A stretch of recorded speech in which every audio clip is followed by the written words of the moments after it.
Yo, what it do, everybody? It's your man Dre, aka Dre on Wheels. Welcome back, everyone, to the 11:30 podcast.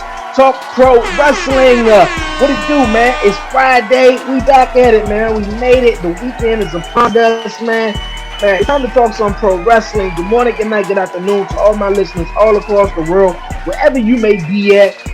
The UK, Germany, Mexico, the States, DC, Boston, Florida, wherever you may be at. I appreciate you guys joining me back here for the episode, man. For everyone who's tuning in on YouTube, thank you guys so much. And for everyone who's listening on the audio side, if you're new to the show and you haven't done so already, what you waiting for, man? Hit that subscribe button down below, like, leave a comment, do all that great stuff, and don't forget to follow the 11:30 podcast on all social media platforms. But you guys, yo, it's Friday. It's time to talk some pro wrestling. I got the commission guys in the building, man. Yes, got the commission in the building. It's going to be great. But before I hop into the show and introduce the guys, man, Blackheart will not be joining us this week on this week's episode, man. Prayers go out to Blackheart. He lost someone in his family, lost a loved one, man. Prayers go out to him. Commission bro, man, stay strong, man. Stay safe and just, heal up, man. Can't wait to see you on the next episode, man. For real. But you guys, man, I got the other guys here. I got Erg the Joker. He's the host of the Wrestling Asylum. That's Sunday, 6 p.m. Eastern Standard Time. And also my guy Warren Marlowe, who's going to be joining us in just a bit, you guys. Yes, he's going to be joining us in just a bit with Eric. It's going to be a cool show. But before we get into everything, you see this dope hoodie, man. For real. The links will be down below. Get you a hoodie, get you a shirt, get you some new merch. Bonfire.com, the 11:30 podcast. Get at it, man, for real. I appreciate it, so much, man, for real. Definitely appreciate it a lot, man. But you guys, man, we gonna waste no more time. We gonna get into the show. Eric the Joker, what's going on with you, my guy? Nothing much, man. It's been a wild couple of days, especially what we figured out on Raw. I'm going to dive into that this Sunday. And I'm putting a certain bully in my electric chair. And Latino, we're going to go over his amazing career. And this Sunday is going to be for my aunt. It's been nearly 20 years. Hey, that's cool. And that's Eddie cool. was her favorite, like mine. So... Well, we ain't gonna waste no more time. We're gonna get into the show with Eric the Joker, my guy Warren Marlowe. We're gonna talk about it, man. First up, my guy Austin 3 cashed in the Money in the Bank briefcase, man. He cashed it in on a mid-card title. What? We was like, what is going on? Never seen that before. We're gonna get to the guys and all our opinion, man, for real. This was crazy. I couldn't believe it Monday. So, guys, what's going on? 3 words. What the fuck? Seriously? I mean, I get you were trying to get the money. Why wouldn't you have had him cash in on Roman?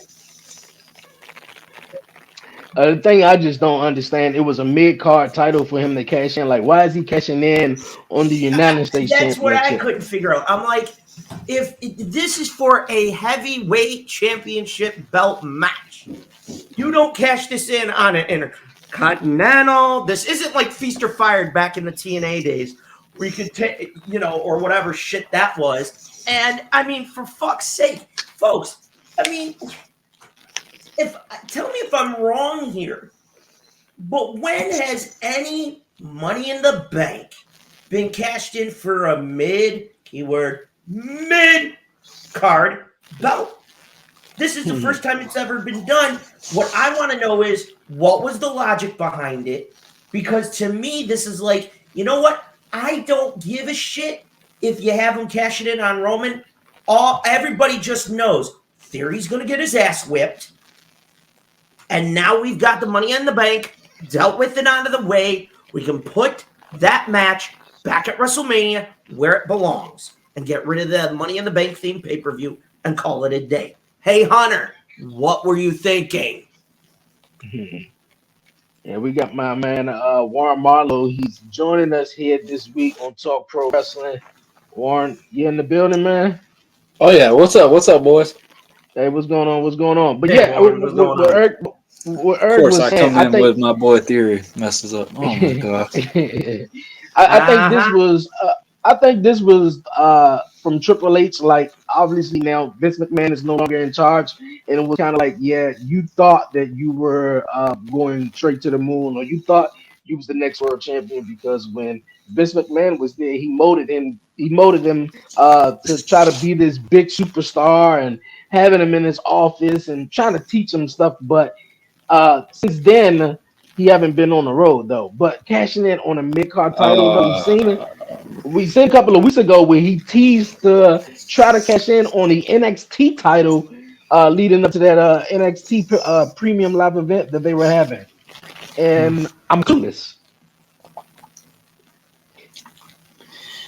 like the Money in the Bank is from the first time, guys, and this is one thing we have not realized. It's for any title. It's not just for the heavyweight title. Of course, that's the main gateway that we want. Is this is the guy we're gonna shoot to the moon, whatever. um, I hate the fact that Theory cashed it in and didn't win. But I think it is too early. Obviously, this is to tell us right now, hey, man, Money in the Bank is going to now be a WrestleMania show, and it's not going to be its own pay-per-view anymore, which I think is perfect. I mean, at these times, these transitions, that I think this was a good thing for it to do, especially around the pandemic and stuff. We got that cinematic movie match we saw at the headquarters, whatever, and you got to see a little outlet of it. And I think the Money in the Bank pay per view itself has ran its course, and I think less is more, and I think we're ready to see newer things and stuff. And I think this is a different opportunity as well. In a way, it kind of helps. It kind of showcased Seth Rollins in a little bit, just because we've been wanting him a championship on him for a while. So, I mean, it sucks about Theory, but that also tells you that transition with Bobby Lashley, which it kind of made sense of, hey, I got screwed. I lost my title. Y'all cheered. But I screwed somebody. Y'all booed. Like, why am I getting a different reaction type scenario? So I think it's going to be a big-time story with it. I think this is not just going to be the ending of what we saw on Monday. So only time will tell, man. Only time will tell. Yeah, definitely with the promo that Bobby Lashley, pulled, he sounded like he was angry. Like, okay, now uh the fans are, fickle. Y'all want to cheer when Seth Rollins and Brock Lesnar come out there, beat me up. Now Seth, the new champion, and now I get booed at Crown Jewel. So I think Bobby Lashley is definitely going after the United States Championship again. But for Theory, though, what's next for Theory, though? Like It's going to be a triple threat. I didn't see him actually cashing in and winning it anyway. Don't do that No, to no, my dog, man. I'm not gonna Come do. I don't know, Eric, on. Black, Warren, anybody else, Why want would to. you have Yes. Warren? Theory has Warren, been in why the would you Indies for fucking have over him boot on 5 a mid card? years. Theory You Why said has would it's you been have in him on the a mid card? Indies That's since he dumb. was 16 years old. I am tired of people saying that he has not ran the roads or anything.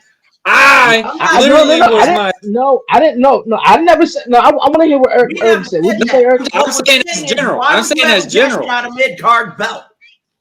I mean, here's the thing. This is one thing I'm going to say on this. Everybody has been saying, Theory, if he wins the championship, we're rioting. We do this, we do that. That is why you got what you got. Because, I hear you. But you're mad that I did it this way. This is the thing that wrestling fans have done for so damn long, man. I've been in this shit way too long to not understand this. If it's not what y'all want, it's upsetting. It's fickle. We're going to go hashtag fickle right now. This is not a Uzi moment right here, I guess. This is legit. Y'all have to realize. I didn't want it. I'm saying from a logic standpoint, if I'm a casual fan who knows who Austin Theory is, and I know based on what I've seen in the past, this helps him as his heel persona. You want to know why?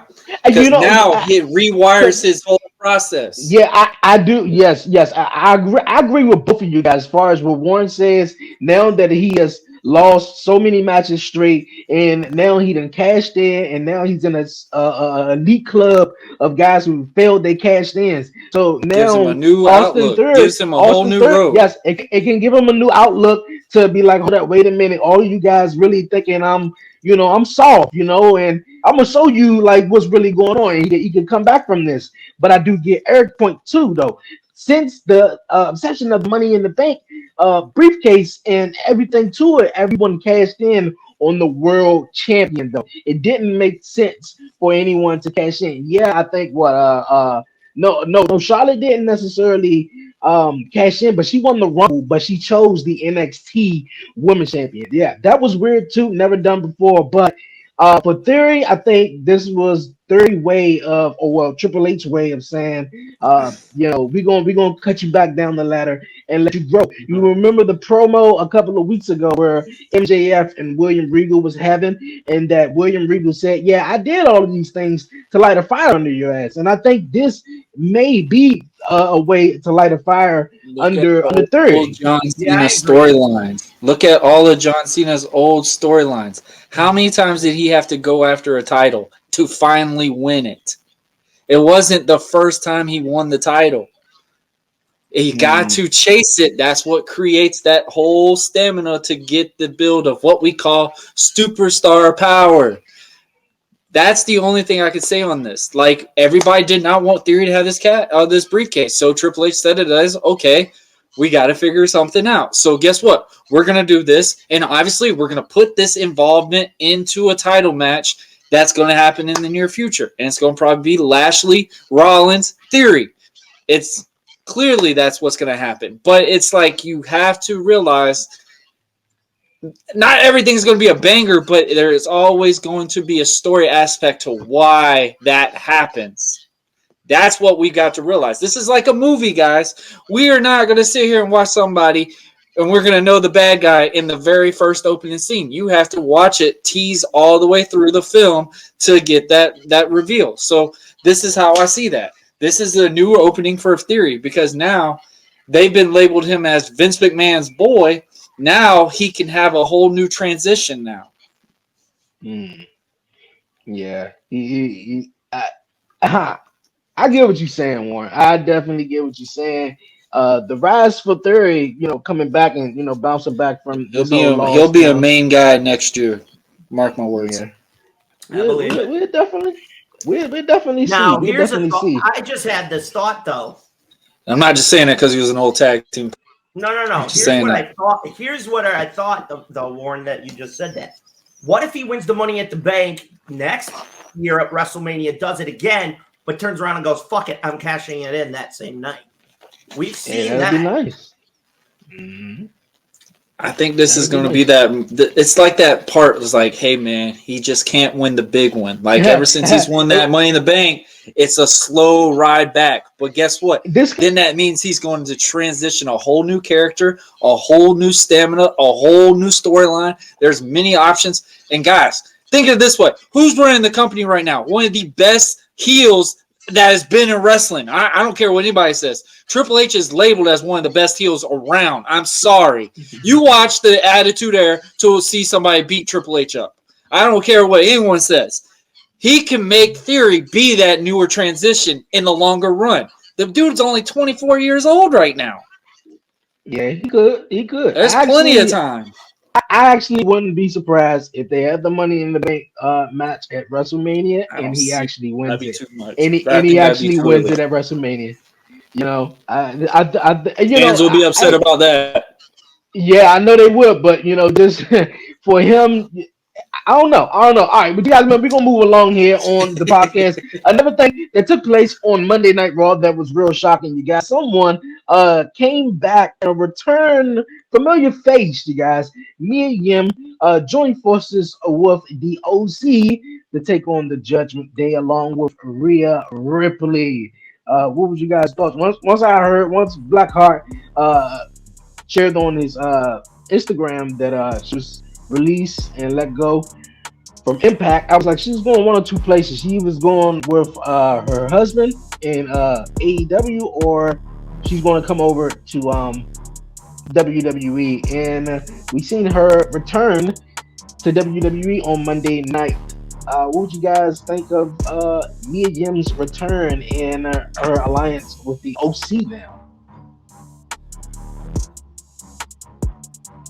To me personally, it's nice to see Mia back in WWE. I'm not bashing her not going to be with her husband, not at all by a long shot. Okay, when we last saw her in the WWE, she had some good stuff going in NXT. They came up with that doofus, dumbass idea. What was it? Retribution, contribution, Yeah, retribution. Whatever the fuck you want to call it, folks. I'm gonna shoot straight on this one. I watched what she did in the Indies when she had her initial time with Impact. Then I watched what she did in NXT because she did the Mae Young Classic. That's how she got signed. I kept tabs on her because she's been one of those all-time favorites. And I looked, and when I saw what they were trying to do with her in Retribution, immediately in the back of my head, the first thing I went was, how long is she going to do it before she goes, fuck this? And eventually she got let go, blah, blah, blah. Then she went back to Impact. Okay, here's where I found this to get interesting. This was a perfect swerve to what everybody originally expected. You thought, based on what AJ said a few weeks ago, someone with flair. Little did we all expect that it would have been her. Now, that being said, if you look at it from certain storyline aspect, Rhea's got a receipt coming from her as it pertains to, and I forget at what point during her time in NXT, but this is the perfect way to put that together, because what better way than to have somebody that has a good, let's just say it, good chemistry with Rhea. We're going to see what she can do. Okay, but you just put her with three of the baddest son of a bitches the Bullet Club ever created. Three of many. She is going to be under a phenomenal, no pun intended, learning tree. Just from AJ alone. Gallows and Anderson, the knowledge those three combined have from their time in Japan, from AJ working under Double J in Impact all throughout most of his career. She's going to learn new things. She knows already what she's doing. She's just going to learn how to reinvent it to a level that I don't think she even realizes she's capable of. She has no clue what she's about to produce in that ring. She's now under the learning tree of three very, very gifted athletes, pro wrestlers, and I'm just going to say it for what it is. You're sitting under the learning tree of three members of the Bullet Club. If they approached her before her return and said, hey, we're choosing you, or Hunter said, hey, I just re-signed her, what do you think? And they turned around and flat out went, we'll do it. Screw it. Tell her she's in. Then guess what? That's a stamp of approval by them. I'm not complaining. I look forward to seeing this. I am definitely behind this one. Okay. What do you think? What do you think about Mia Yim's WWE return and joining with the OC? Oh, is that another one that wanted to come back? Oh, okay. I got you. Literally. How many times have I been saying this? Literally, things have been changing. The originator of bringing all those characters into a WWE back. He is running everything. Why are we not seeing this stuff? And I hate to tell guys, there's going to be more coming in. But this thing right here is going to showcase Mia Yim to a higher plateau because I like how we just said, I don't even remember the name of the group and I don't want to remember that name. This is giving her that moment that she's been wanting. This is giving her a big showcase moment because Rhea Ripley has been, what everybody wants to call it with Roman Reigns and stuff, been throwing down our throat, but it's been so over talking about, her thighs and all this crap. And for her to body slam Gallows, body slam Anderson, and to power slam on freaking AJ Styles, that even makes her character more creative. And, why not? This is going to be something really good. This is something really fresh for Mia. Mia, we got to see a lot in NXT, but we did not get to see a lot of Mia Yim on the main roster. This is that moment. Like how we just said about Karrion Kross. He didn't get the best showcase coming onto the main roster.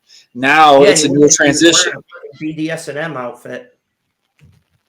That's not the case, but I'm saying this is a newer chapter. This is a newer thing for all of them. So I'm looking forward to this. This is going to be something really good. And this is something good for the women's division as a whole in a way too, because this is getting them on a main story card with males that they are getting involved in. This is not going to be a match that's going to be like 6 minutes where the men take care of the match the whole time. This is a match where you can get two women and actually have the same distance around with every competitor that's in the ring. And that is something that we don't get to see a lot in the storyline anymore. So this, I really think, is going to be a major positive for not only the Bullet Club, not only for, Judgment Day. This is another great match for them just to get into this plateau. But this is also for the women's division. That's what we need to look at building up as well. And I think this is a good moment to get that. And only time will tell. Just whatever it happens, it's going to be a pretty interesting one. Hey, man, you're right about that. You're definitely right about that. So excited for Mia Yim, like you said. It's great for the women's division. I definitely didn't see her going to AEW because of what's going on over there right now with Saraya coming back and getting cleared. Actually, no, WWE wasn't not going to clear, but if that was the case, I would have loved to see her come back in WWE. But with Mia Yim, great fit to everything that's going on right now with the women's division over in WWE. Can't wait to see, what she does more, you guys. Yo, man, this has been a great show here. Talk Pro Wrestling, Commission Talks. I got Eric the Joker, and I got my guy Warren Marlowe. We're going to take a quick break, you guys, and when we come back, we're going to talk some more. We got AEW going over to the UK, and also MJF lands a big movie role, man. He got a lot of things going on ahead of him becoming AEW champion, possibly. Who knows? But you guys sit tight. We're going to take a quick break. You're listening and you're watching to the 1130 podcast, Talk Pro Wrestling. Hateful, insane nation that exists.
Hey, yo, we back here on Talk Pro Wrestling, you guys. Commission Talks. Got the guys here, man. Herb the Joker and also Blackheart. Before we move, excuse me, Warren Marlowe. I'm all excited. But I was about to say, shout out to Blackheart, you guys, man. Sorry for your loss. He had a loss in his family, you guys. Prayers go out to him. Get well, man, and just spend some time with the family, man, for real. But before the break, you guys, I said that was coming up. Definitely. What I was saying before the break, you guys. MJF, man. We're gonna get into some little bit AEW. MJF has a big matchup coming up against John Moxley at Full Gear in a couple of weeks, you guys. But before then, we have heard that he landed a huge movie role, you guys. The Iron Claw, which he's going to be playing upon Eric, you guys. Shout out to my man Blackheart. He actually spilled the tea on this. So I think this is really huge for him. He wasn't on Dynamite this past Wednesday. He was on a podcast speaking about his, of course, big matchup and stuff like that. But what you guys think about this huge role that MJF is going to be playing? Warren, you want to go on this one? Hey, first off, I've been saying Zac Efron needed to be in a film that's like Marvel or something like this. So, I mean, him playing as freaking Kerry Von Erich is freaking awesome. MJF playing as the character in this film, I kind of saw it happening. I just kind of saw, for him to be gone for so long and not say anything. This is kind of making sense right here. I mean, MJF is in it to be in a superstar stardom. Like, he's been saying it from day one. He loves to be a wrestler, but he is looking to wherever the money's at. And why not go somewhere where wrestlers go if they want another outlet, is going into movies, and this is a big movie role. I'm sorry, guys, for any wrestling family right now, at least the Von Erichs have got to be in your top 3, period. Especially if you were in like the Texas area. I mean, you talked about the Freebirds and the Von Erichs all the time. So it's awesome to see that they're getting a movie detrimental to them, and for them to play these characters and that means a really serious role. I mean, MJF kind of fits one of those parts. It's kind of weird, even though they weren't great on the microphone, but the attitude fits perfectly for the character that he's playing. So I'm happy for it. It's another great thing, another good wrestling film that an average audience gets to watch, and maybe give them a different aspect of some of the stuff that you've seen on Dark Side of the Ring, Territory Tales, and stuff like that. Give a good positive outlook of what the Von Erichs brought. Mm-hmm. I agree. I definitely agree, Eric. Right. We're okay. I don't know. We had this happen a while back, I guess. No, MJF is ready. I've said this more than once. He's ready for this. He hinted at this a while back. I think it was Ari on his show, or who was it with? Was it Barstool? I forget what other show he did, but he hinted. Oh, Sam Roberts. He talked about potentially being involved in a movie. He didn't say for sure. He teased it with the who's to say. So hearing him doing this, you know what? Go get it, kid. Yeah. I'm going to say this. I've said this for a long time. I've been watching this kid's career with great interest. I've been watching this sport since I was 3 fucking years old. At the age of 7, everybody ribbed on me for liking a guy out of Hollywood, Cali, in a red robe, walking alongside one Paul Heyman. Little did they know, in middle school, in the summer of '96, in the finals, when he beat Jake the Snake, we witnessed the rise of that man, Stone Cold Steve Austin. To this day, I have seen the rise of so many. I have never seen a prodigy like this. He's going to rewrite the standard. John Cena has held it for a long time. Max can hack it in the ring. he can hack it on the mic at Full Gear. He will become champion. I foresee him carrying the company to the next level. And to me, for Max, sky's the limit. He's continuing to prove everybody who doubted him wrong. And when he's holding the gold, he said it the other night. He is putting this sport back where it was in the 90s. That water cooler talk in the fucking office the next day where you went, okay, did you see what the hell happened on Dynamite last night? What are they going to do on Rampage? And that kind of talk. It hasn't happened for years. That is MJF's ultimate goal. He's ready. You're right. Ready for this. The fact that he's in character all the time, Jericho's working on helping him with that just a smidge, a little bit. But to me personally, that shows realism. Huh? Shows realism for the character. Yeah, I agree. I believe this babyface turn is complete. Now, we've all been swerved before with this. Remember the math, folks? Remember Full Gear 2019 with Cody Rhodes? Need I say more? Okay. The fact of the matter is, take it with a grain of salt, but you just cemented the fact that the fans now love this man. They are behind him to a level that had we gotten the original match that was supposed to crown him champion, we pivoted to the other individual in Jon Moxley. I like that because Max mentioned it. I had you once before 2 years ago. Yeah, I came up short, but you won't deny me again. This makes for that slow burn for a story. This is a great fucking story. And the current chapter is about to culminate, and he's going to write the next one. I can't fucking wait. I think a lot of people cannot wait to Full Gear.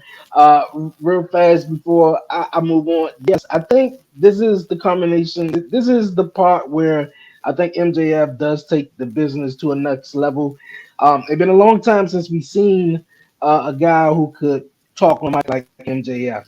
Now in the ring, I think he got it too. But I think he's the next guy to transition this business back into the mainstream roles because of what he's doing right now. I mean, no other guy right now in AEW got some movie roles going for him. You feel me? Like that's something that people would get like in WWE, unless you're like a former WWE star in AEW right now. But I feel like this is the moment that could actually Yo, man, I'm still not necessarily. I don't know. I'm not. I gotta get with that one for a minute though. Like she's over in AEW, and she got cleared. Happy for her. We've seen a lot of guys like Bryan Danielson, Edge get cleared, and now she's cleared because obviously WWE wasn't cleared to wrestle again. But to come out of retirement and say I won the title over Britt Baker, I don't know. I don't know. I will say this, and I think this is perfect for me coming out for saying this because I just had my first match in over 5 years. This Saturday just went by, and that promo was Saraya. I'm getting used to saying that normal name now. I'm trying to get used to that. It felt like it was coming from. It felt like when I had my moment and I had to announce, when I did the podcast and with Nino coming at me back and forth, and when I said, "You got it," that's when you felt like, "Oh, Warren's cleared. Oh, Warren can do this. Warren can come back." Like I felt that about Saraya for her to come in this. I will say this: the one thing that Saraya needs to stop doing on a promo standpoint, stop looking at the crowd every second. It looks like you're begging for that reaction. make it look more real. But that part where she showed that she was clear and talking about her past and stuff, I felt that. And that is what the main purpose of a promo is supposed to be, an audience to feel that character. And, that helps them get what we quote over in that match and stuff in the futures and stuff. So, I mean, I love the fact that she got to have this. WWE was wanting to clear her. That's the thing. It's just the fact that they didn't know if she was going to be able to fully do it, or were they going to do it like how they did with Daniel Bryan. So I can understand that part. And I think with Britt, it's going to be a good start to get her going because she's not going to have to do too much. She can really slow down, get something involvement. And Britt is literally people get upset. No? Britt is the main woman that's been talked about on that roster for a while. Hey, look, right now. look at. Don't get me wrong of what I just said. Yes, No. Yes, you're right. No, you're right. No, you're right. You're right about Britt Baker. Yes, she's kind of like the person who's been holding the fork down, and nobody who seems to have been on her level though. But for the it's whole, like a newer. Saraya, It's like a newer Nikki Bella that's in the AEW platform. Yeah, Honestly, yeah. that's what it is. I don't know. It was maybe I don't know. I had the volume up. I think I watched the wrestling with the volume up majority of the time, so I think I can. I think I can hear it, but it don't seem as though when she said, "Man, I was cleared." I mean, obviously when she said, unfortunately, for Britt, but it didn't get that pop. Like She was okay, like forcing it. She kept looking. yeah. Like you could tell when she had the microphone, and you could tell when you have those moments, and when you're looking at them before you can say it, that's technically you begging for them to go, hey, I'm going to do what you want. Yeah, Vote for me type scenario like that. That's how I got with that. Yeah, it just came off a little bit, but I'm proud of her though. Really, really proud of her, just coming back to the ring and stuff. And, Long time coming what is going on? for her. Yeah. To me personally, Saraya, we all didn't know if she was going to get back in the ring. 6 years is an awful long fucking time. Okay? I mean, Warren, you know that most. Folks, I'm finally not sore. Right? To me personally, Britt, no offense to you, Miss Baker, Miss DMD, a couple of promos that's been cut on you, not wrong. Honey, you've been shoved so far down our throat, we're getting fucking tired of it. I mean, no offense, darling. Go chase the fucking TBS championship or something. Let some of the others get on the roster, get in the main limelight these days. Don't get me wrong. Britt's a homegrown talent in AEW. I'm not going to knock her at all in any way for that. To me, this is a great test to see how Saraya looks after 6 years in the ring. I only have one concern. Even though she's medically clear, we all know this ain't ballet. My only fear is those super kicks from Britt are badass. She's got a powerful kick there. We already saw what happened the last time. I don't want to see it twice. I'd like to see her write the rest of her career on her terms. Saraya, welcome home to the ring. Next Saturday night, I look forward to it. The crowd didn't deserve to have that promo. They were horrible. It was just like the reaction Mia Yim got on Monday night. I'm like, there are some towns the fans are, and any of you out there who were at either of these shows are assholes. Because guess what? You were hoping for this, and then when you got it, it just was like one big giant fart, and it was silent and went, Bro, the biggest thing is I would say is, man, because people stop watching the dirt sheets. Watch it for when it's on the TV, man. Like I know when Dre will tell, he will vouch this for me because a lot of stuff me and him, like we won't watch the dirt sheets that much because we want to have that feeling, man. Like the only time I ever really look for the dirt sheets moment was like if it's mentioned anything about The Rock. I'll be honest about it. I want to see that happen. And, hey, I'm going to be all about that. But I'm not going to sit here and click every dirt sheet subject. I want that feeling when that happens. And that's what kills that. And like how you're saying with the audience was not in that reaction mode, it's because of these things. Let it happen. Endgame wouldn't have been as what it was if we got spoilers. Like, that's how I use a reference every single time, man. That is how I see things. Watch wrestling like you watch a damn movie. It's going to have a beginning, a middle, and a damn ending. Let it happen. Yeah, like stay out there. Yeah, that's why I try to, man, because wrestling to me has became very predictable, and it just really kills the vibe sometimes, though. But all the people, and that's what it seems like. It seems though for a lot of people knew Mia Yim was coming back. I was shocked, so I was like, oh shucks. And then with Saraya coming out, they to me, I mean not coming, yeah, coming out of retirement. To me, it seemed like they played it like, oh well, it's 50-50, baby. She wouldn't have came back in the ring if she wasn't. Yeah, she haven't wrestled or anything like that, but I don't know, it just felt flat. All right, but AEW is doing okay for themselves, and the next year they're gonna be going over to the UK, and I think this is a huge market in wrestling. What do you guys think about this? Them going over to the UK for the first time. Go ahead, buddy. Anybody want to go first? I'm still getting my train of thought. Okay. All right. So I've said that. I mean, all of us can acknowledge this. Wrestling itself. I mean, any sport in general outside the United States is a global phenomenon, and this would actually make AEW a little bit higher up again, get them back to that B wrestling promotion, in my opinion, because the U.S. audience, we get so much, but we don't see the appreciation that we get it, if that makes any sense. When you watch a UK show, and I'll use a great example, the WWE pay-per-views, the crowd in the UK think they just saw a WrestleMania. While us, we thought it was an old school Sunday Night Heat. So, I mean, for them to get this moment, and I think that's going to be awesome for some of the roster too, because a lot of them are probably from the UK and stuff. This is a good time for them to get to come home and stuff. This is a homecoming moment.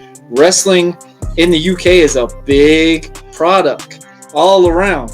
All over outside the U.S. So it's good to see that, and it's a good expansion for a wrestling promotion.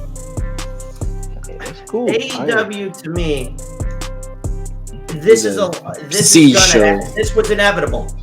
I mean, this was just straight up inevitable. It was going to happen one way or another. That's why Jarrett's there. Exactly, because he's able to manage the international aspect.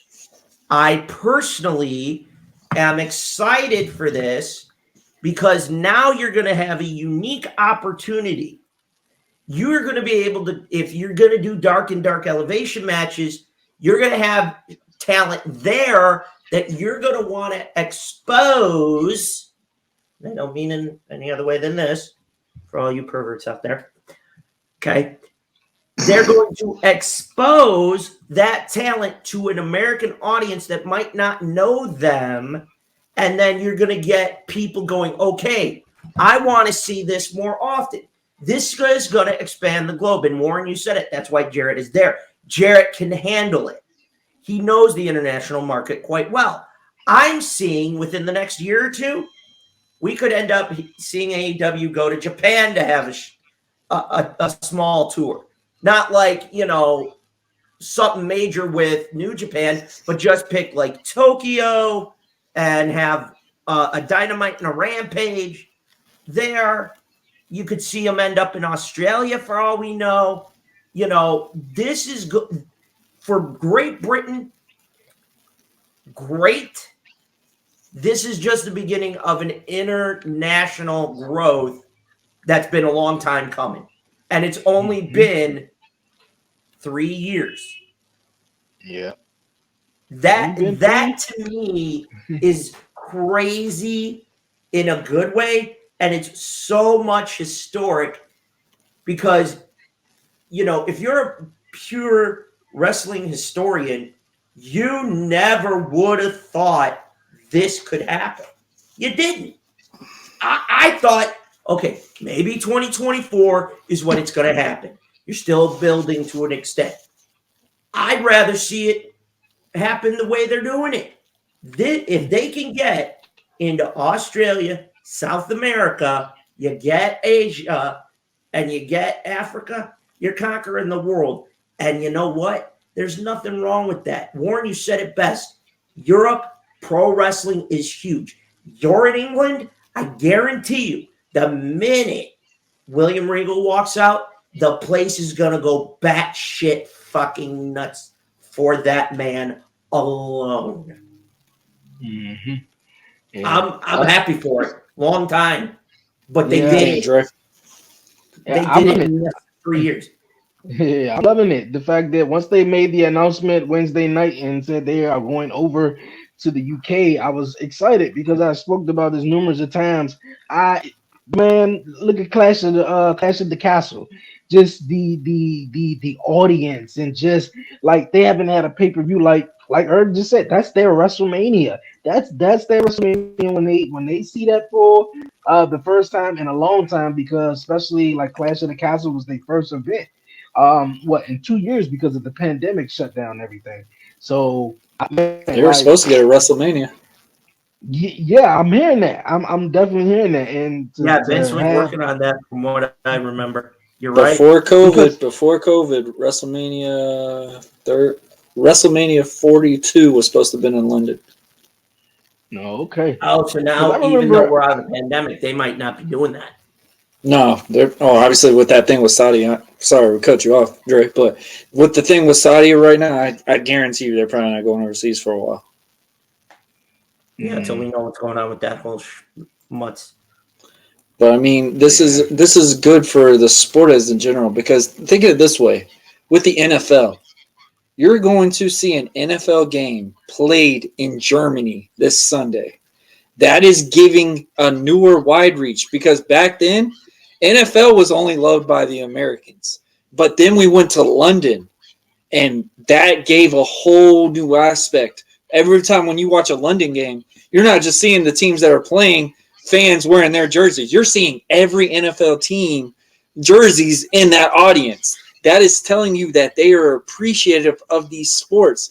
We're starting to realize the marketing aspect, and God forbid, my team with the Jacksonville Jaguars, we've been having rumors for about 6 years now. There was a joke. Oh, the London Jags are about to come to town or something like that. And marketing standpoint, you're not going to jeopardize your American market there. I get that. No. I'm just making the joke on it. But as a marketing standpoint, you are making your money's earned when you're going to these overseas things, because guess what? We might not appreciate it, but we going to find somebody that's going to. And that is what we're seeing now. And people are, and I mean, think of it like when we dealt with COVID. We appreciate things so much more now than what we did before the COVID era. We appreciate going to work every single week. We appreciate, being able to go to a restaurant and stuff like that. Like, people did not get these opportunities and stuff. And sometimes, and I use this saying so many, we don't appreciate something until it's gone from us. And that is something that I see with the wrestling audience. And honestly, I'm not upset about it. And it might make the U.S. audience of wrestling fans love this even more, because now they're like, oh, we got a game now. Okay, let's see how much we can be more louder than the UK. Let's see how much louder we can be with this group. Like, there are some things now that need to be tested to keep it going further. And I think this is a good thing for AEW, because we've got a lot of hit or miss shows with them. Eric and them can say, oh, they've been throwing bangers after bangers, but as a visual aspect and stuff, it's not every single one. Oh, that was a click. That was the click. That was the click. It's like, okay. No. I'm not saying bangers every time. But I'm just saying an example. I'm just saying as an example. I'm saying as, you got that audience that is like the AEW audience. You got the WWE audience, and then we got pro wrestling fan audience in that middle. And now we're slowly starting to try to come more. And, with Triple H giving what he's given, AEW fans are trying to find that excuse still to say, oh, this is better than what we are getting. Like, it's always going to be in that middle. Us going over there, that might build it as a whole again, because then we're going to realize, we want our shows back. We're going to want to do stuff. And I think this is pro wrestling as itself in general. This is perfect for them because this makes the sport be more appreciated. This makes something that I damn near broke my neck for almost 6 years. And now coming back and just having a little moment of my own. This is making it so much more appreciative because a lot of people give their life to this. And we get very appreciation to any of it. I'm not saying a bad thing about it, but look at these guys on TV every single week, guys. They're away from their family. They're away from their loved ones every single week just for us to bash how they look, how they've been in the ring, how they've done this, how they've done that. You go to a UK audience, they're going to love every bit of it. Great example, Crown Jewel with Goldberg versus Undertaker. That crowd did not see a botch. They did not see as this was a complete dud. They saw that as a 5-star, oh my gosh, I want to see it again moment. That is how a different audience for a UK standpoint is from a US audience. From anything. You got a good point, man. You definitely got a good point. The UK audience and the international audience is definitely more appreciative for something like, wrestling, sort of more say like the WWE, because it only come around, more so like Santa Claus come around. But they are very appreciative when they definitely see it though. But hey, man, this is good. This is really good. I can't wait till they go to the UK. I know they going to some places for the first time, so it's gonna be cool. It's gonna be cool. All right, you guys, we're gonna move on. You guys here on the show. The Usos, man. The Usos tag team titles may be in jeopardy because we got the New Day who came out on Monday Night Raw, pulled a passionate promo, real intense promo against the Usos. If you just took out Matt Riddle, I liked it a whole lot. Riddle just came in and stuck his nose. Like, you didn't like the where bone? you belong. I mean, it was cool. Look here. I did like it. Come out there and hit the bong. I dig it. But I was like, what? Why, Riddle? But all right, okay. That was great. Yes. I dig it. Hit the bongos, and he's like hitting the bong, and I'm like, Hashtag the bong is over. oh my god! He is like, I know you want to fucking. He's like, I know you want challenges for the bloodline. They I know you want to get high. Everybody. He said, "I know you want to get high." Yeah, that's what Riddle came out there was like. Look, I'm already high. I know you want to get high. But what Eric was just saying, new challengers for the New Day. This right here, for the Usos, the New Day has been one of the Usos' arch rivals. We've seen them have great matches though. But as the New Day fell off, are they trying to use this match to get back in it? Like what's going on? And do the New Day have a chance to take this from the Usos? Man, let me tell you this, guys.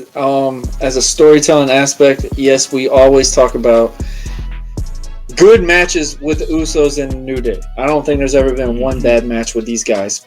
But we've seen it so many times. But doesn't this give a different outlook? Because how, like we just said, New Day has had the titles for over a certain amount of days. They're the longest reigning tag team champs.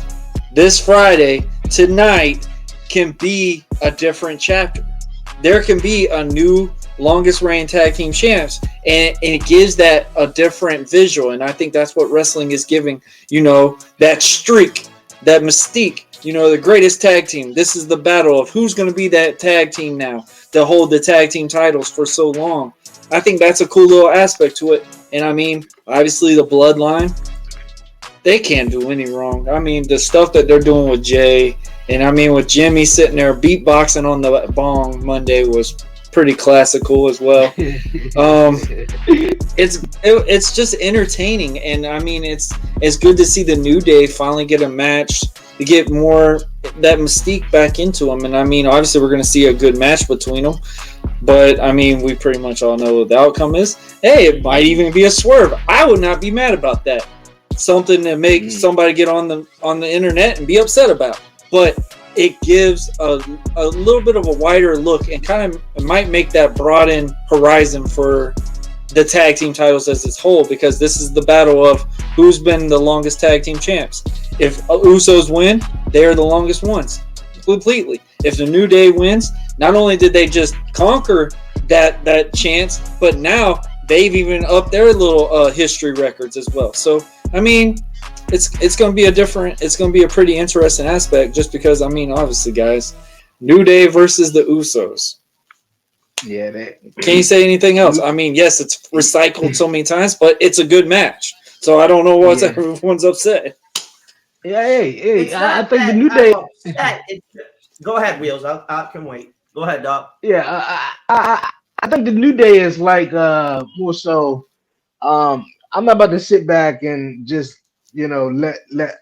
I'm not gonna just sit back and, like how they said on Monday night, Daddy. just yeah that too, and also worry about whether I'm going to get fired today or tomorrow or whatever like that. But That was also good. they wanted to come out to try to throw their name back in the hat and also just see where it goes. Obviously, like I said, great rivalries, and they're the longest reigning tag team champs. And with the Usos tag team champs now, they was like, nah, we gonna try to fight for that. So, but like I once said, I got the Usos coming out of Dre, it. But how'd you feel about that promo where they said there wouldn't have been a Kofi Mania if we wouldn't have forfeited?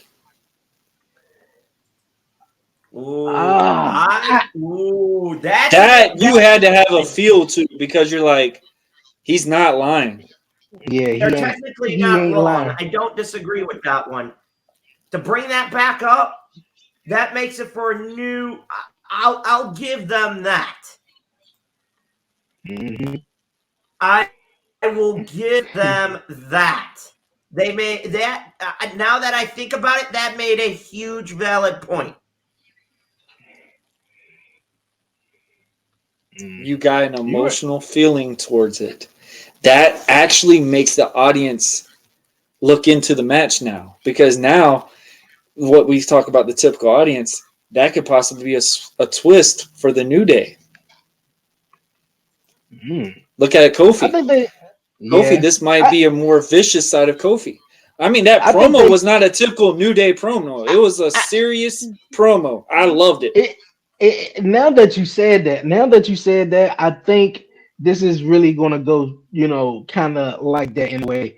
Uh, for the New Day take on the Usos, obviously they took on the Usos 1,000 times, and now Mm-hmm. that this is kind of like oh well, can the Usos beat and be the longest reigning tag team champ? Okay, yeah, I mean, yeah, why are they making it so much of a big deal? But I think they also about to swerve everybody, at the end of that match, what's going to happen? Is Big E going to come back in it? I don't know. That's what I I was feel about like to. I mean, he's getting there. I was thinking that something, too. something is going to go on at the end of that match. I don't know what it's going to be, but something is going to go on, and I think that's where they're going to throw a whole swerve. And I think because right after, and then not everyone is going to be involved in Survivor Series, but right I after think they that will in get put December, into it. I well, think they if might not, get put into it. but Hang if on, hang not, they on. got the Brought up entire Big E. December with no pay-per-views. They could tell Right, a story. but hang on a minute. You brought up Big E, and I wanna shout out to Big E Langston. I'm gonna call him that, y'all. All you trolls out there that don't like it, and that's all Mr. J's got to say about that. He recently did an interview a couple of months back. Warren, I know you probably saw it. Wheels, Blackheart, shout out to you too, brother. Tell me if I'm wrong here. He flat out said if he didn't get back in the ring, he was content with it. Do I think he could shift it to like a manager or something for those two? Maybe. I don't see that because his love Be in the the hype ring. man. That I could see. I mean, look at what he did to begin with. You know what, though? You said hype man. Yeah. hype man That's the purpose of a manager as a hype man. Get you involvement, get that mystique. Honestly, you could see a heel New Day in the future. Yeah, but I think that's the most common thing. So let's not go with the most common thing. You know, Big E is there. Obviously, if he can't I love wrestle, it. he's gonna be I like it. he's gonna be the hype man. He's gonna be he's gonna do that. What would not be the most obvious? Wouldn't it make it special? Because Of think of course, it this way. You remember how I told you, like, when we see matches, if they come out in their normal attire, that's something not new or something, you shouldn't expect something to happen.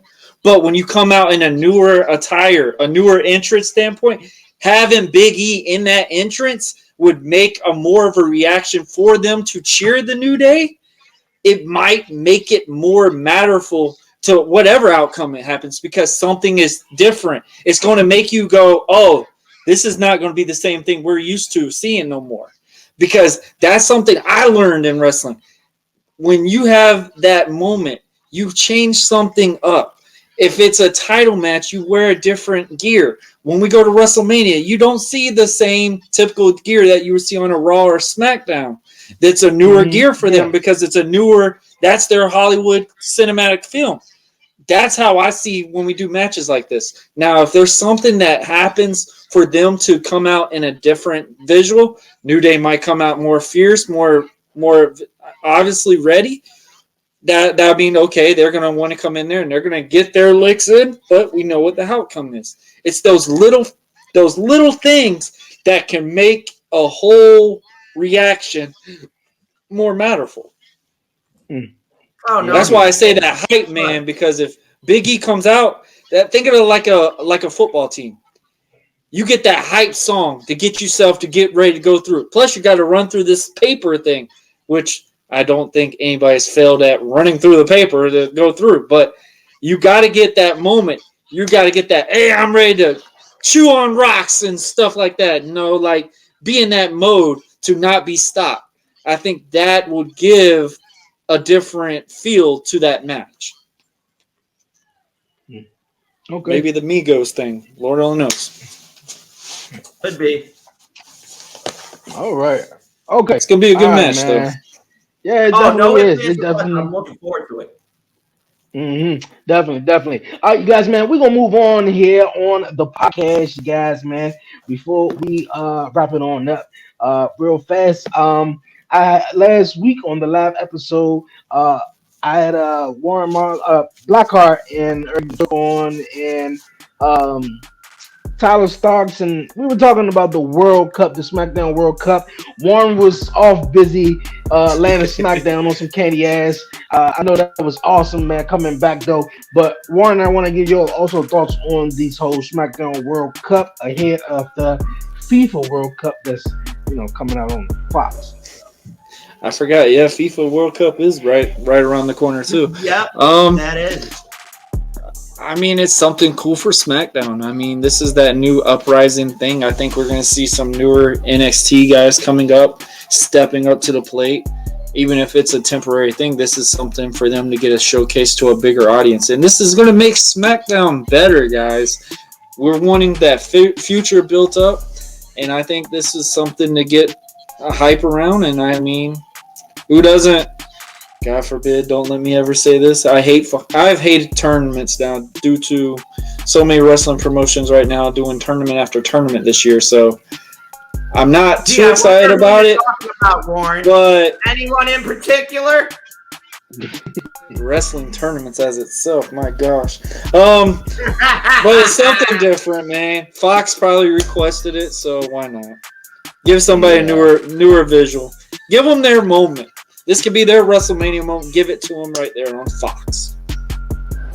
Gotcha. I don't know who's on the tournament. I literally, no lie, guys, I just watched a lot of wrestling Thursday because I have been out of it this whole week. Yeah, I feel you. Hashtag I dig it. Icy hot. They've been saving me this week. No. Look, ladies and gentlemen, don't confuse that with Uzi hot because remember, Uzi hot burns, icy hot, ICY, relaxes you. Just remember that, ladies and gentlemen. And if you know, you fucking know. Okay? I'm only going to say this. If you don't know, go ask FTR. They are more than happy to explain what Uzi Hot will do for you. If you can't remember that, you guys, there's a problem here. This one's so down south now. Oh my goodness. Hey, I mentioned Uzi. Hey, we're all Uzi up in here now, but I'm going to say this. I do have to agree with Warren. It's too many tournaments, but for this, it's nice. Fox wanted It's it. WWE's second tournament in 2 years. No kidding. And you know what's even funnier? We need to get the best in the world to come to SmackDown and defend his cup, if you know what I'm saying. Please not. Gee, I wonder who I'm talking about. A certain son. Please not. Okay. I'd rather see the golden I'm egg. not talking Punk. Hey, if he does, then that'll be something else. I wouldn't I'd call rather him see the the best in the golden world. egg versus the I'm godly talking about Luther. Shane McMahon. Yeah, Shane McMahon. Yeah, I know. Yeah, I did not like that at all. He's the best in the world. He wins the cup over. I'm like, oh, really? Man, I thought it was Scooby Doo he was talking about. I'm like, click. All right, you guys. Before we Here's my take on the World Cup. Then I'm watching it as Shane gets the 3. I go. You knew Cena was gonna win if he was there.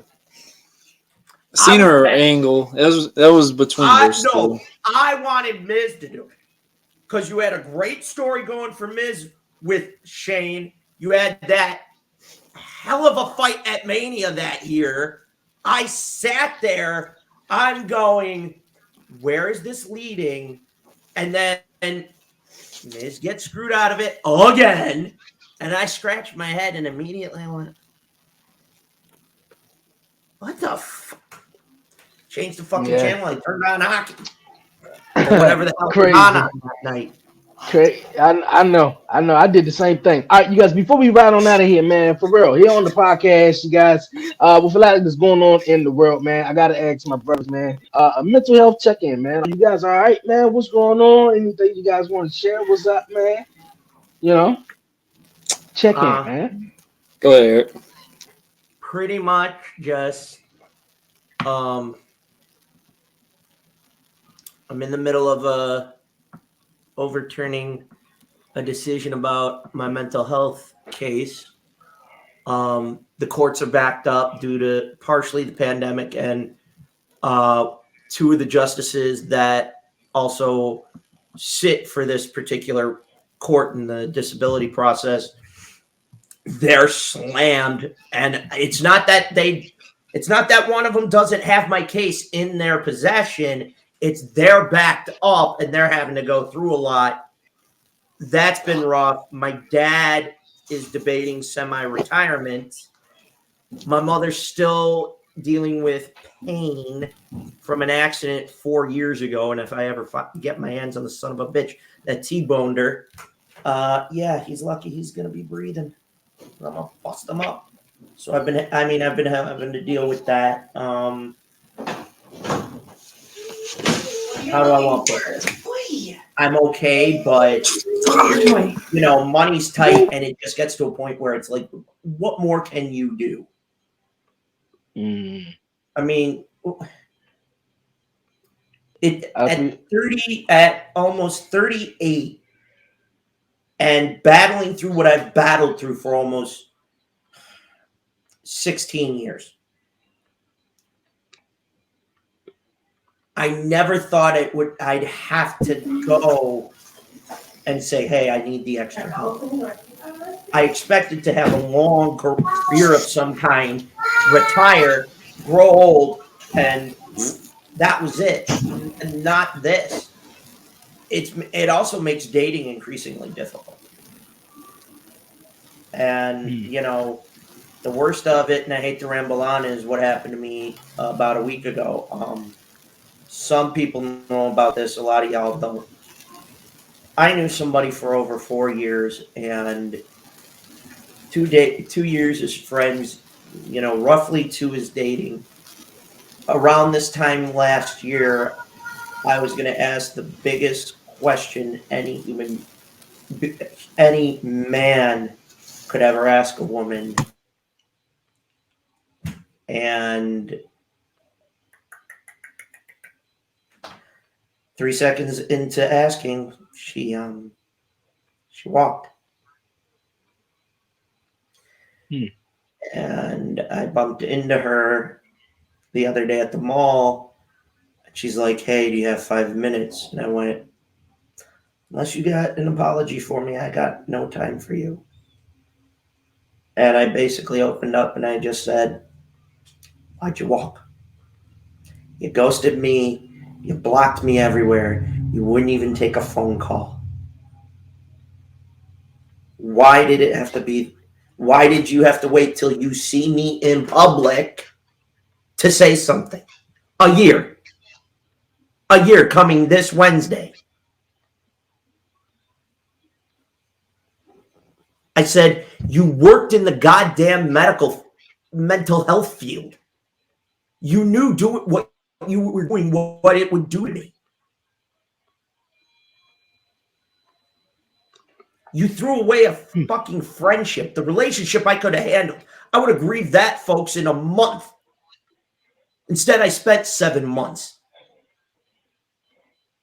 And I let her know it. And I said, "Let me guess, you couldn't handle it. You work in the field. I get that part of it, but you didn't have enough guts to pick up the phone and at least say, let's talk."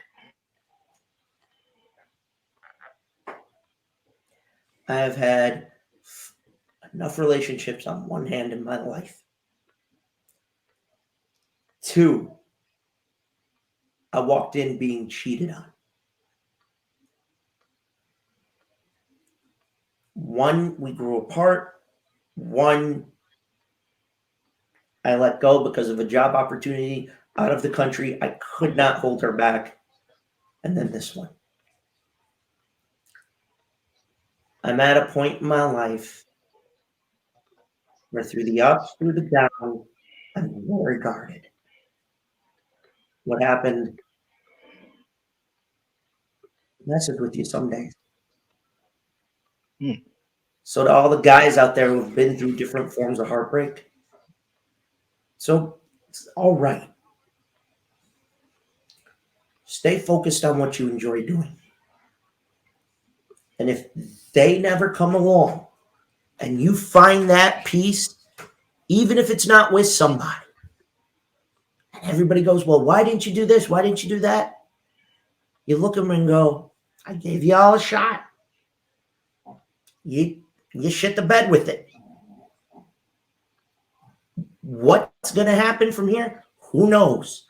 But one thing's for sure. Everybody asks me how I get up every morning when I'm low and out. And I go, you know why I get up? You want to know why I don't quit? Or as some people go, why I don't just call it and end it? A year ago, my sister had her first kid, my baby nephew. And I will never let that little man ever remember me that way. That's what keeps me going. So mentally, I'm 50-50. But I won't give up. I don't even know where to go from there, man. But definitely, I want to start by saying never give up. Don't not on John Cena stuff, but all seriousness, man. I appreciate you sharing that. Definitely, man. Like we all go through some things, and things get rough, and times get rough, but we need each other, and some of us been through heartbreaks and stuff like that. So, man, I'm here. Warren here. Blackheart's here. He's not here right now, Oh, but yeah. he's here. We all Yeah, here I know. for you, my I guy, know. to talk to.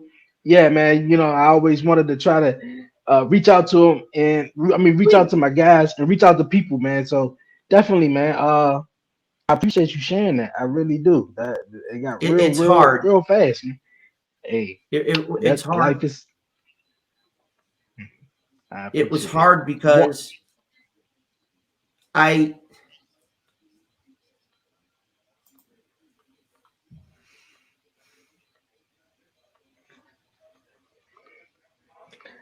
it's not that she threw away the relationship. I could have dealt with that. Like I said before, a month I would have grieved and I'd have been fine. You threw away the friendship, Tara. You threw it away. I can't forgive you for that. I want to. Mm, What? Look at the repercussions you've now caused. I told you that when we talked. So if she ever mm, sees this, Miss Murphy, I'm gonna say this for what it is.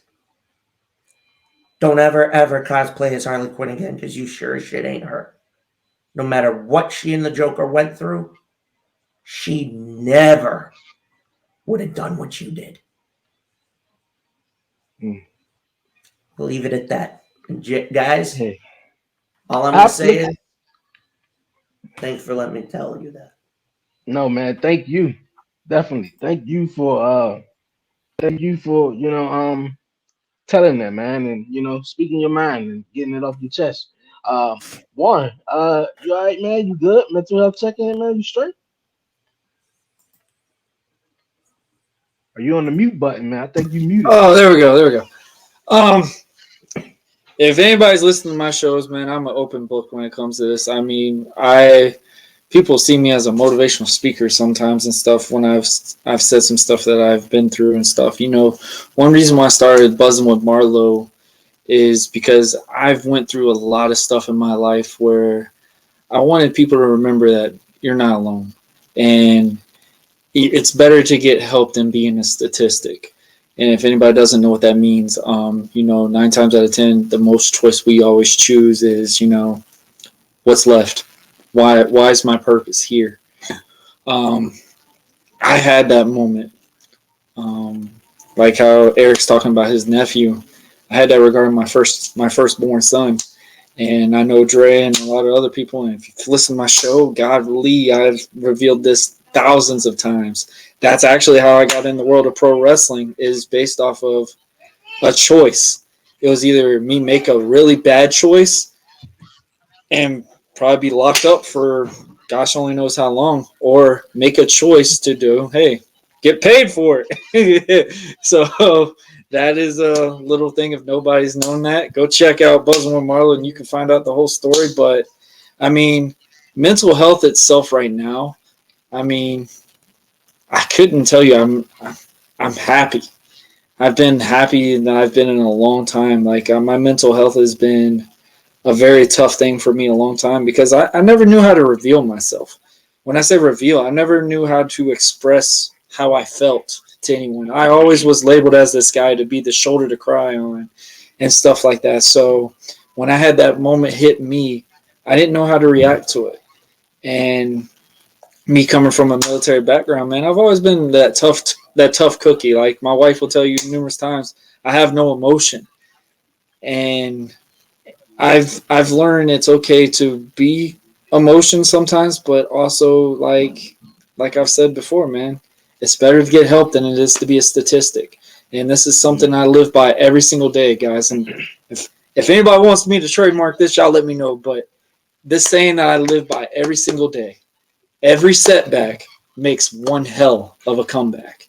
And this has made me become it made me become a better father. This made me become a husband. This made me become a pro wrestler. Back a pro wrestler. Um, this has made me see life in a whole different way. Yes, stuff can get tough. Yes, stuff can happen. And it's okay. It's okay. Not everything's going to be sunshine and rainbows. Not everything is perfect with, Dre, Eric, me, Shiz. Not everything is okay, but we make what we can the best of it. And yes, there is a lot of tragedies that happen in life, but we got to see the positive into stuff like this. This is stuff that we could see as, you know what? I woke up this morning. Not a lot of people get that privilege.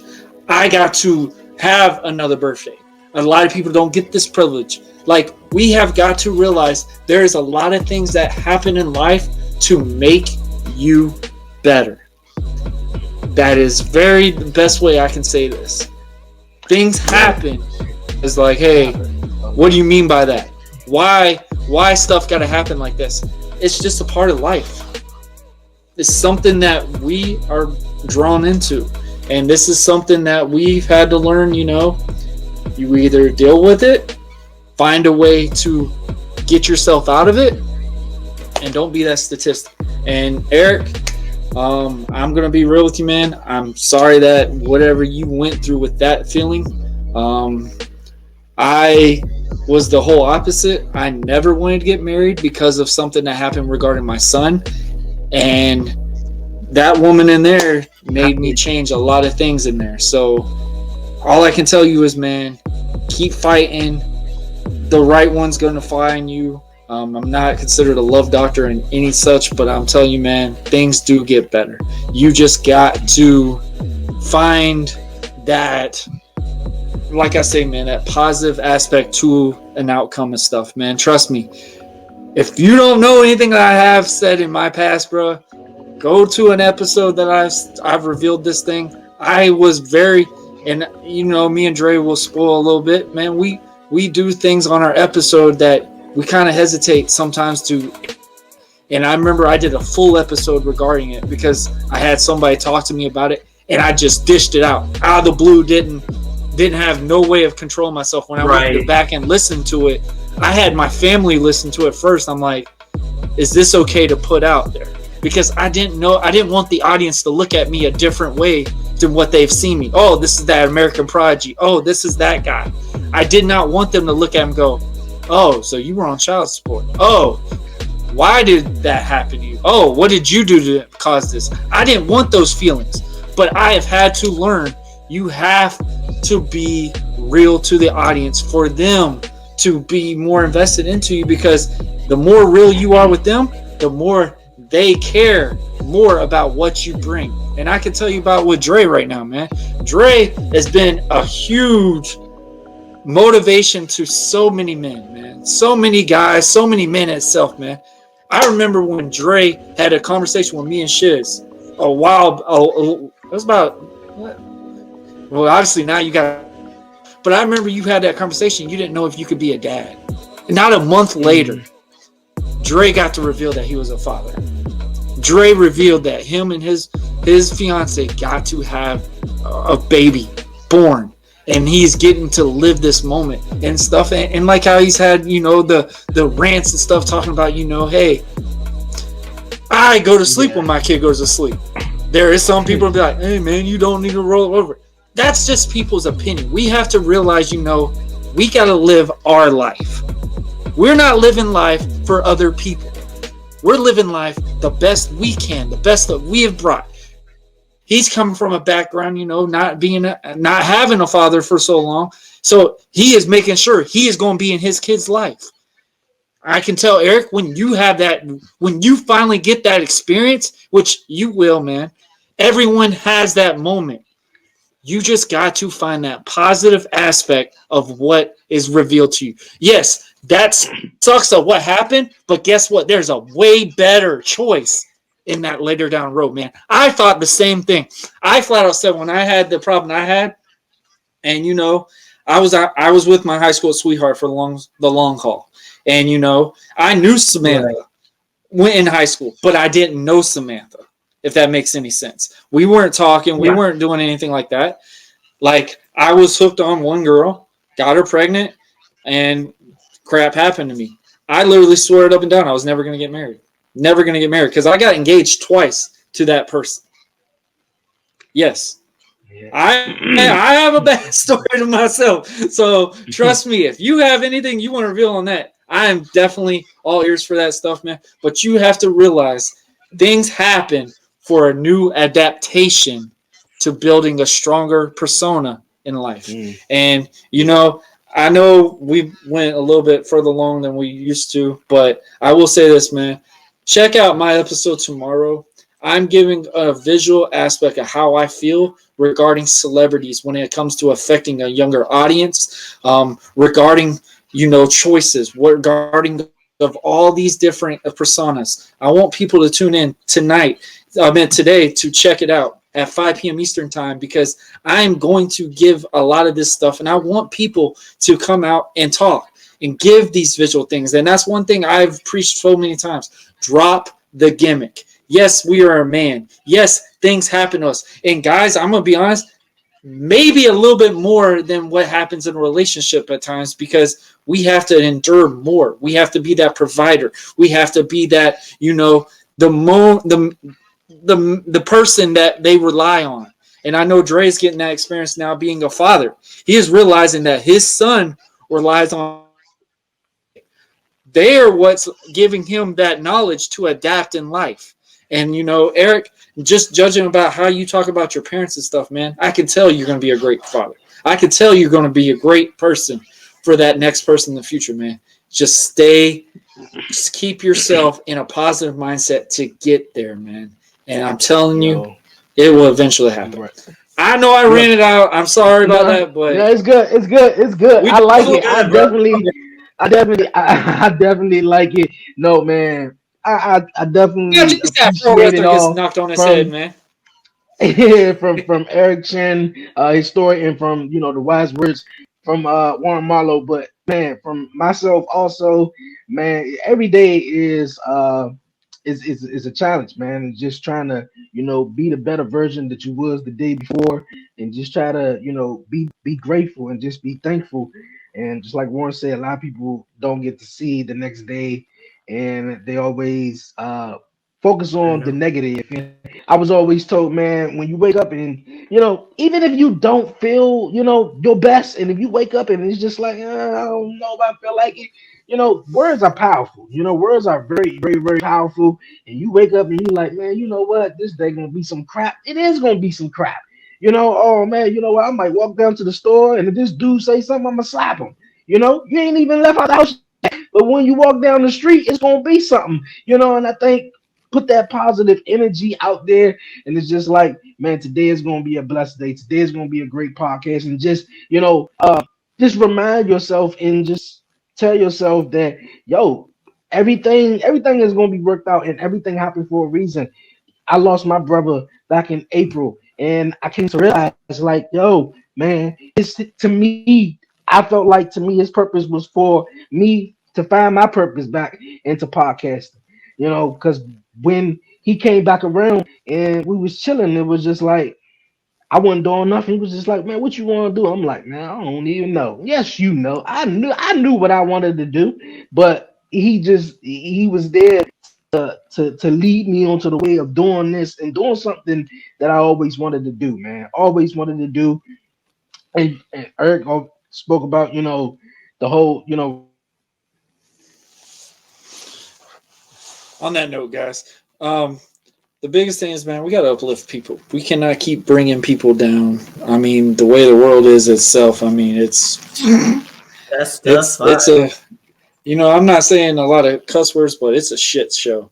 But That's defying somebody at the tables. I mean, the biggest thing is, man, let's be more appreciative of what we have, and less negative of what is around, because that is the biggest thing that I think we all take for granted. And like how you just said, when you lost your brother and stuff like that, bro, when I lost my best friend Keith, I started taking a step back, and I realized, I mean, I've been graduating from high school for so long now, and I remember when we had this conversation. Shout out to my teacher, Miss Amos.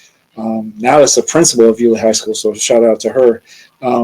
She made a conversation, and I'm pretty sure all of our teachers have said it, is remember where you are now.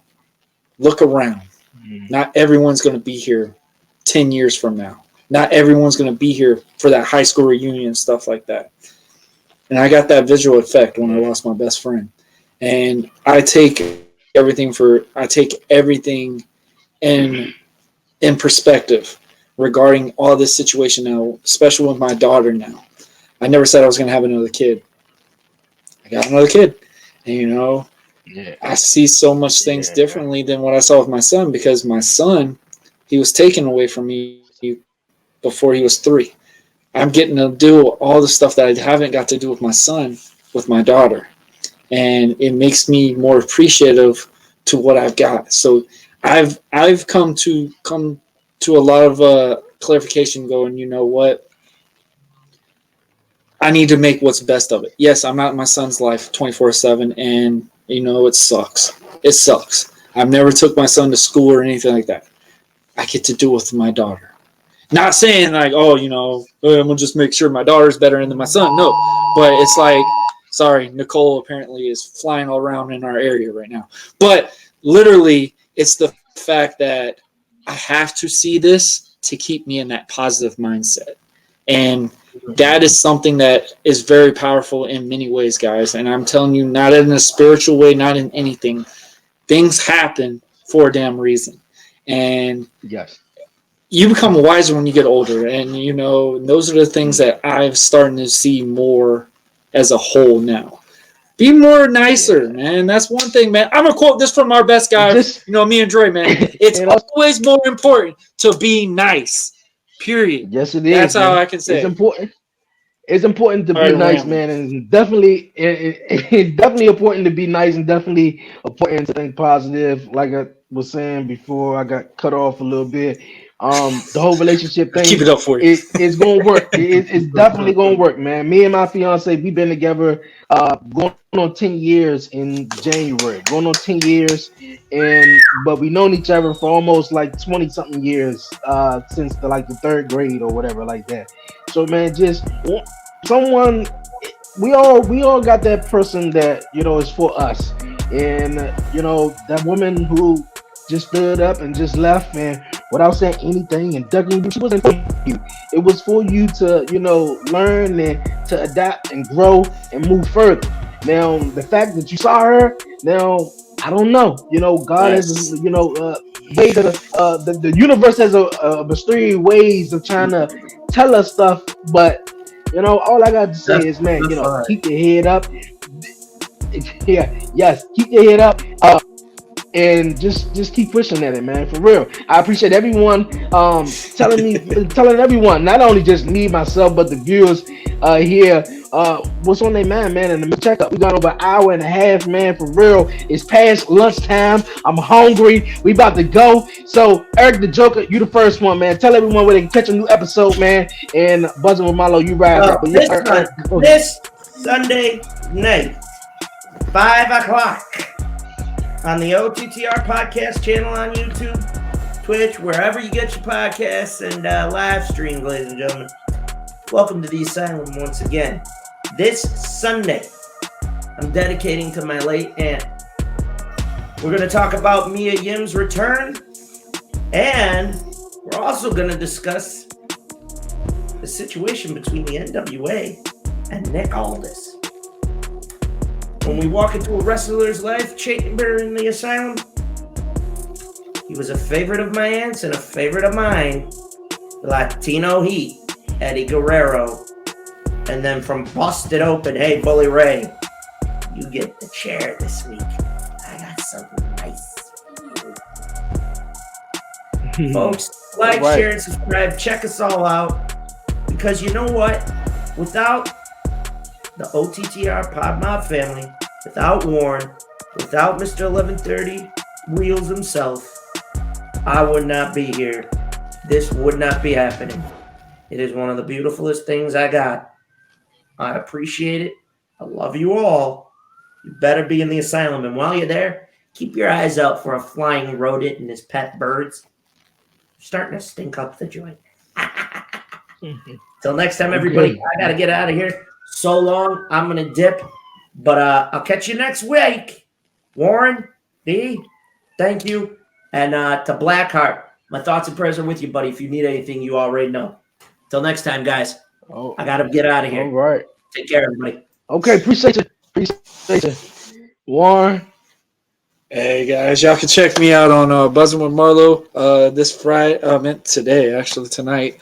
Y'all can check me out. I'm going live. It's going to be a full Q&A, and I'm going to give my perspective on with celebrities, how we view them, and stuff like that. So I'm going to warn everybody. This is not going to be that typical. I'm going to be very PG about this. I'm going to give a parent aspect when we come into all these situations. And I know Dre is going to look forward to something like this because that's something that he's into that element with. So tune in, guys. Also, I will talk about, my big return back in the ring last Saturday.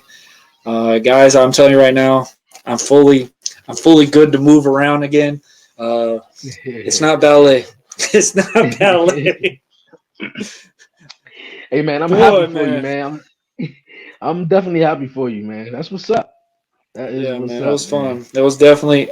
I cried. I ain't gonna lie. When I got to that ring, I cried. That's the first time I've ever cried in a match, and I had to get myself back into getting into the match at the time. But I mean, it was just that feel, like how we talk about it, man. You don't appreciate it until it's gone, and then you don't know if it's gonna again. And Yeah, it was I really cool to got you, see. man. But yeah, man, check That's out Buzzing what's. with Marlo. We are now officially on Apple, so nobody's excuses now. We're on Apple. I'm pretty sure everybody can listen to us now. But thank y'all, and it's always fun to have my Yeah, boy in the commission. that's Blackheart, what's up. we love you, bro. That's what's up, man. That's what's up. Appreciate it. You guys, man, definitely tune in to the new episode in a couple of hours, man. Of Buzzing with Marlo. New episode live, man. Live on YouTube, Facebook, wherever you get your podcasts is at. Definitely subscribe to Buzzing with Marlo and also the Wrestling Asylum. Sundays, 6 p.m. Check out and subscribe to my guy Eric the Joker with Off the Top Rose Podcast and with Off the Top Rose Podcast. Cheers, man. Prayers to you, man. Stay safe, man. Spend well with your family. Yo, this has been a great show. We went a little over today, but man, yo, we had to do a mental check-in, and I think that was needed. And boy, oh boy, it was very unexpected. Once again, shout out to Eric for telling that, man. That was great. That was great. And also for the wise words from my man Warren Marlowe. And yo, man, this was a great show. And speaking all of this, man, you guys, I have a new show coming beyond 11:30, you guys. Yes, coming up in a couple of weeks, December 1st. We're going to be talking about stuff like this, current events, relationships, sex, parenting, man, for real. Definitely got to be talking about that, man, because, I'm a dad and I can't wait to, talk about some stuff. It's going down, for real. The first season of Beyond 11:30 is going down December 1st, you guys. Before I head on out of here, don't forget to tune in to a new episode of the 11:30 podcast this coming Wednesday. And also, don't forget to follow the 11:30 podcast on all social media platforms, you guys.